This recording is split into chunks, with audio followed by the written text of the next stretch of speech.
یا اللہ یا رحمان یا رحیم یا کریم۔ بسم اللہ الرحمن الرحیم، نحمدہ ونصلی علی رسولہ الکریم، اما بعد۔ محترم عزیزوں، آج ہم ایک ایسے مسئلے کے سلسلے میں گفتگو کر رہے ہیں جس مسئلے کے متعلق عموماً غفلت اور لاپرواہی سے کام لیا جاتا ہے۔ بسا اوقات مسئلے کا پتہ ہی نہیں ہوتا ہے، اس لیے اس کا بہت زیادہ نقصان اور خمیازہ بھگتنا پڑتا ہے۔ وہ مسئلہ کیا ہے تو ہم آپ کو یہ بتا دیں۔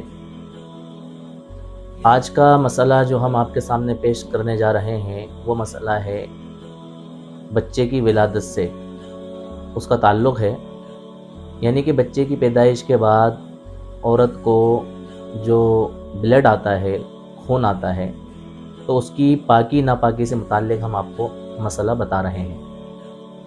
اور یہ مسئلہ اس لیے بتا رہے ہیں کہ بعض حضرات نے ہم سے یہ کہا کہ بھائی اس طرح کے مسائل پر آپ گفتگو کریں اور بات چیت کریں، لوگوں کو بتائیں، اور لوگ پوچھ تاچھ بھی کرتے رہتے ہیں۔ ابھی حال ہی میں ہمارے ایک دوستوں نے یہ مسئلہ پوچھا، ان کے وہاں ولادت ہوئی بچے کی، تو کہنے لگے کہ بھائی ہمارے یہاں ولادت ہوئی ہے تو کتنے دن تک ہماری اہلیہ نماز نہیں پڑھے گی، یا اسی طرح سے قرآن شریف کی تلاوت نہیں کرے گی، قرآن شریف کو نہیں چھوئے گی۔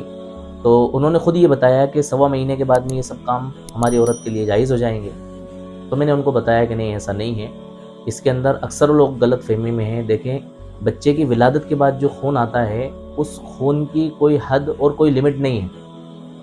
بعض مرتبہ ایسا ہوتا ہے کسی خاتون کے یہاں بچے کی ولادت ہوئی اور اس کو بالکل بھی بلڈ نہیں آیا۔ بعض مرتبہ ایسا ہوتا ہے کہ 1-2 گھنٹے بلڈ آیا، اس کے بعد میں بند ہو گیا۔ بعض مرتبہ ایسا ہوتا ہے کہ کسی کو 1 دن آیا، کسی کو 2 دن آیا، اور بعض مرتبہ ایسا ہوتا ہے کہ کسی خاتون کو پورا مہینہ بلڈ آتا رہتا ہے۔ تو خلاصہ یہ ہے کہ ولادت کے بعد جو بلڈ آتا ہے، جو خون آتا ہے، اس کی کم سے کم کوئی حد نہیں ہے، اور زیادہ سے زیادہ اس کی حد 40 دن ہے۔ 40 دن کے بعد بچے کی پیدائش کے بعد جو خون آتا ہے وہ خون آنا بند ہو جاتا ہے، اس سے زیادہ نہیں ہے۔ اب اس میں مسئلہ یہ ہے کہ بعض وہ خواتین جن کو 40 دن سے پہلے بچے کی ولادت کے 2 دن بعد، 4 دن بعد، 1 مہینے بعد جب بھی خون بند ہوا، تو ان کے ذہن میں یہ بات ہوتی ہے کہ ہم ابھی تو پاک نہیں ہوئے ہیں، ابھی ہم نماز نہیں پڑھ سکتے جب تک کہ ہمارے بچے کی ولادت کو 40 دن کا ٹائم نہ گزر جائے۔ مطلب یہ ہے کہ ایسی خواتین اپنے آپ کو 1.25 مہینے تک، 40 دن تک ناپاک ہی شمار کرتی ہیں۔ وہ پاک ہو جاتی ہیں، ان کا بلڈ آنا بند ہو جاتا ہے، اس کے بعد بھی ان کے ذہن میں یہ تصور ہوتا ہے، یہ خیال ہوتا ہے کہ بھئی ہم کیا ہیں، ناپاک ہیں۔ جب تک 40 دن مکمل نہیں ہوں گے اس وقت تک ہم نماز نہیں پڑھ سکتے، اس وقت تک جو ہے ہم قرآن کریم کی تلاوت نہیں کر سکتے، قرآن کریم کو چھو نہیں سکتے۔